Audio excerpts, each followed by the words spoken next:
여러분 안녕하십니까. 뉴스자키쇼 임병룡입니다. 대한민국 뉴스를 경마의 기수처럼 경쾌하고 박진감 있게 이끄는 뉴스자키쇼 날씨부터 짚어보겠습니다. 주말 휴일 비바람과 강풍 속에서 나뭇잎이 많이 졌습니다.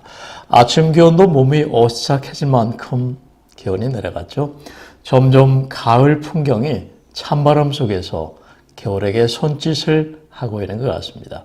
이번 한 주 날씨는 중반까지는 예년보다 아침과 낮 기온 모두 낮겠고 주 중반 이후 16도에서 17도 정도의 예년 기온을 보이겠습니다. 내일은 더 춥다고 하네요. 서울 지방 아침 1도, 2도 이렇게 떨어지니까 옷차림 건강 유의하셔야겠습니다. 오늘 서울 지방의 낮 최고 기온은 11도의 낮 기온도 머물러서 좀 춥겠습니다. 뉴스자키쇼 시작하겠습니다. 먼저 평양 공동선언 오늘 관보 개최 이런 주제입니다. 지난 23일 국무회의 심의를 거쳐 문재인 대통령이 제거한 9월 평양 공동선언 그러니까 남북합의서 제24호를 오늘 관보에 게재합니다. 평양 공동선언이 관보에 게재 공포되면 즉시 효력이 발생합니다. 평양 공동선언과 함께 문 대통령이 비준한 역사적인 판문점 선언 이행을 위한 군사분야 합의서도 이번 주 중 관보에 게재될 전망입니다. 다만 군사분야 합의서는 지난 26일 제10차 장성급 회담에서 비준 절차를 거쳐 남북 상호 간에 통지됐기 때문에 이미 효력이 발생한 상태입니다. 평양 공동선언의 주요 골자는 이렇습니다. 남과 북은 비무장지대를 비롯한 대치 지역에서의 군사적 적대관계 종식을 한반도 전 지역에서 이어간다. 남과 북은 상호 호혜, 공리공영의 바탕 위에서 교류와 협력을 더욱 증대시킨다. 또 남과 북은 이산가족 문제를 근본적으로 해결하기 위한 인도적 협력을 더욱 강화해 나간다. 또 남과 북은 한반도를 핵무기와 핵 위협이 없는 평화의 터전으로 만들어 나간다. 그리고 김정은 국무위원장의 서울 답방 내용도 포함되어 있습니다. 뉴스자키쇼 두 번째입니다. 국정감사 사실상 오늘 마감 이런 주제입니다. 국회 국정감사가 오늘 종합감사를 끝으로 사실상 마무리됩니다. 여야는 이날 국감에서 시립유치원 비리, 고용세습 의혹 등 그동안 부각됐던 이슈에 화력을 집중할 것으로 보입니다.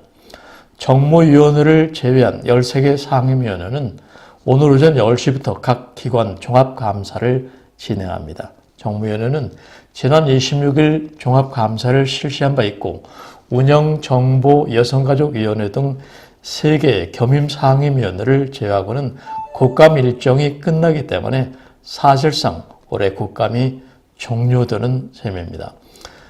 교육위 국감에서는 한국유치원 총연합회 이덕선 비상대책위원장의 출석이 예고되어 있는 만큼 사립유치원 비리 문제가 집중적으로 논의될 전망입니다. 행안부 국감에서는 야당의 고용세습 의혹 문제 제기가 이어질 전망인데요.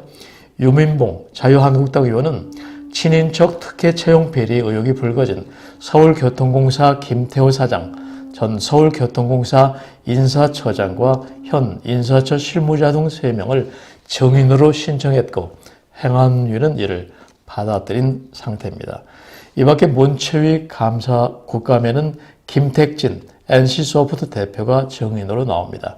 사행성을 조장한다는 지적을 받아온 확률형 아이템 등 그런 문제가 주요 이슈로 다뤄질 전망입니다. 뉴스자키쇼 세 번째입니다. 유치원 학부모 동의 있어야 폐원 가능 이런 주제입니다. 교육부가 사립유치원이 휴원 또 폐원을 할 때는 사전에 학부모 동의를 받도록 지침을 개정합니다. 내년 9월 개원을 목표로 하는 국공립 유치원 확충 세부 계획부터 이 같은 안을 마련하기로 했는데요. 이은혜 사회부총리 겸 교육부 장관은 어제 서울 여의도 교육시설 재난공제회에서 유치원 공공성 강화 추진단 합동점검회의를 열고 이같이 말했습니다. 유 부총리는 현재 일부 사립유치원이 교육청에 신청은 하지 않고 학부모들에게 폐원 안내문을 보내거나 예고 없이 원화 모집을 중단, 보류하는 일이 있다. 당초부터 폐원을 계획한 유치원도 있지만 학부모를 위협하는 이 같은 행동은 용납할 수 없다고 지적했습니다. 이어서 시립유치원의 일방적 집단 휴업은 공정거래위원회 조사 대상이자 또 교육청 특별감사 대상이라고 지침을 개정하겠다고 밝혔습니다. 그러니까 폐원 모집 중단 등을 할 경우에는 학부모의 사전 동의를 의무적으로 받도록 한다는 것입니다. 교육부 관계자는 어린이집의 경우 폐원 등을 앞두고 학부모 사전 동의를 받도록 하고 있는데 유치원은 그렇지 않다며 교육과정과 방과 후 과정 운영 등에 관한 내부 지침을 개정할 것이라고 설명했습니다. 뉴스 아키쇼 네 번째입니다. 내년부터 어린이집 전면 무상 보육, 이런 주제입니다. 서울시가 내년부터 어린이집 전면 무상 보육을 시행합니다. 박원순 서울시장이 내년부터 국공립 어린이집과 민간 어린이집 보육료 차액을 전액 지원키로 발표한 데 따른 것입니다. 박원순 시장은 2018 서울복지박람회에서 서울의 미래복지 가운데 가장 우선시해야 할 것은 미래 세대에 대한 돌봄이라고 강조했습니다. 이와 함께 박 시장은 보육의 의무는 국가에 있다. 그동안 불가피하게 민간 어린이집에 보내면서 더 비싼 보육료를 내야 했는데 내년부터 국공립과 또 민간 어린이집 보육료 차액을 전원 지원해 실질적인 무상 보육을 시행할 것이라고 말했습니다. 그러니까 민간 유치원 보육원에 보내면서 더 들었던 돈, 그 차액을 서울시가 보존해 주겠다는 그런 내용인데요. 이에 따라 내년부터 민간 어린이집에 다니는 만 3살에서 5살 어린이들도 국공립 어린이집과 마찬가지로 동일하게 무상 보육 혜택을 받을 수 있게 되었습니다. 현재 서울시 민간 어린이집을 이용하는 3살에서 5살 보육가구는 국공립 어린이집을 이용하는 보육가구에 비해 연령에 따라 68,000원에서 83,000원의 차액 보육료를 내고 있습니다. 서울시는 이를 위해서 내년 450억 원의 보육료를 추가로 예산에 반영하기로 했습니다. 이번에는 뉴스 제목의 힘, 헤드라인 뉴스입니다. 먼저 새만금에 원전 사기 맞먹는 태양광 풍력단지, 엄청난 규모의 이런 신재생 에너지죠. 태양광과 풍력단지를 만든다는 얘기입니다. 다음, 문 대통령 김정은 답방 시 한라산 구경시켜 줄 수 있다.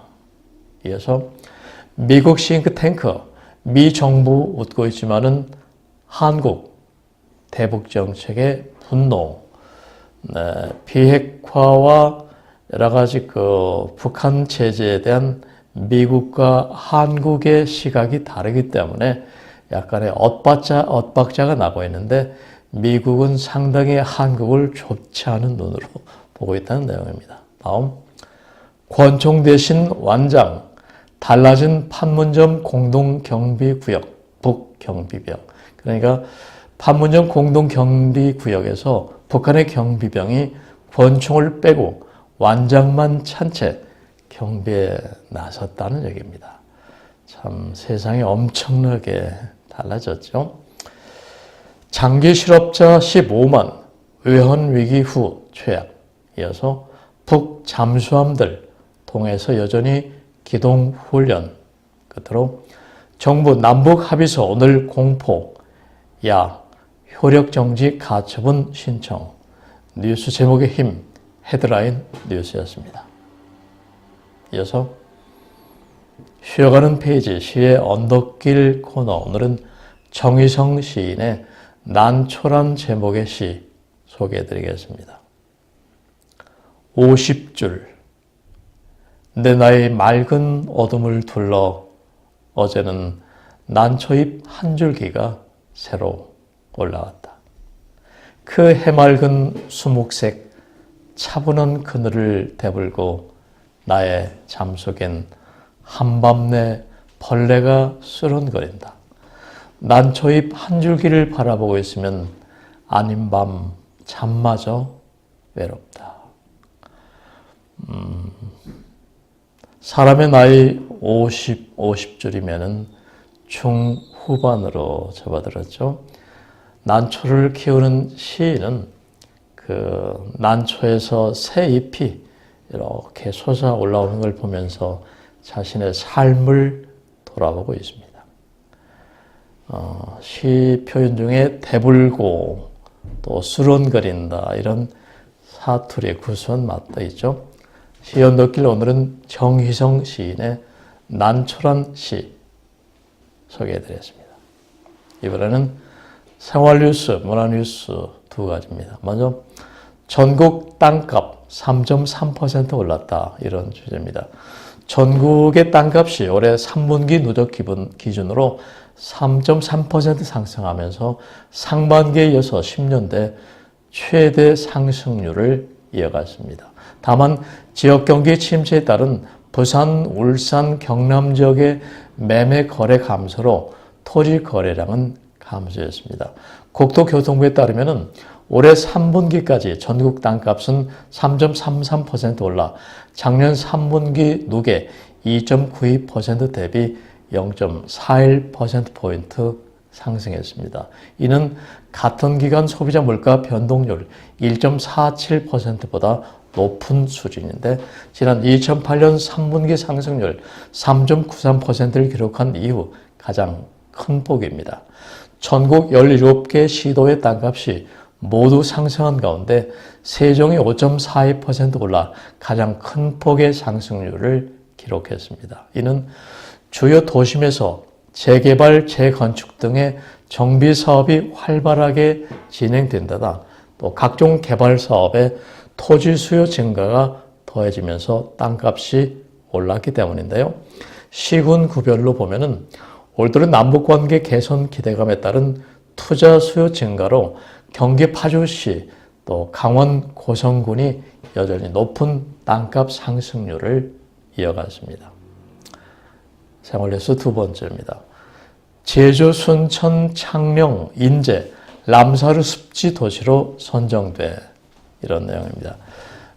제주 제주시, 전남 순천시, 경남 창녕군 또 강원 인제군이 람사르 습지 도시로 인증받았습니다.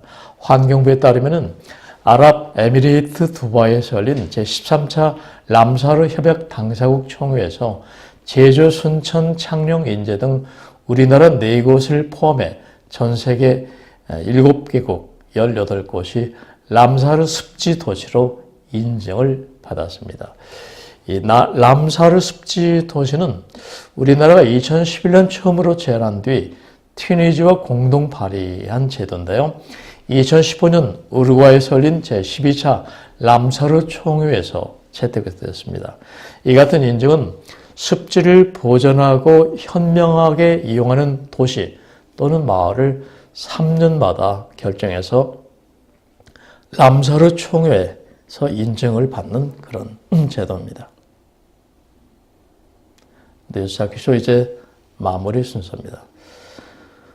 최근에 비리 유치원 실상을 보면서 대다수 국민들이 커다란 실망 또 분노를 드러내고 있습니다. 결론부터 말하면은 유치원, 유아원 교육은 이윤을 추구하는 영리 사업이 절대 아닌 것이죠. 자라나는 세대를 위한 미래 세대를 위한 교육 사업의 그 목적이 더 맞춰져야 하는데 지금 그렇지 않다는 여러 가지 문제점이 나오고 있습니다. 정부의 지원과 대책, 혜택을 받는 이 사립유치원이 이를 개인 치부의 목적으로 삼고 사적인 소유물로 여기다 보니까 지금 같은 여러 가지 불법 비리가 끊이지 않는 것입니다. 대형 교회가 목사를 대물림하는 것도 비슷한 논리인데요. 공공의 이익을 내세워서 각종 혜택, 지원으로 성장했으면 당연히 그 혜택이 운영자가 아닌 공공의 교육 수혜자, 즉 우리 어린 학생들이 돼야 할 것입니다. 뉴스프리존 뉴스 찾기쇼, 지금까지 편집국장 임명용이었습니다. 감사합니다.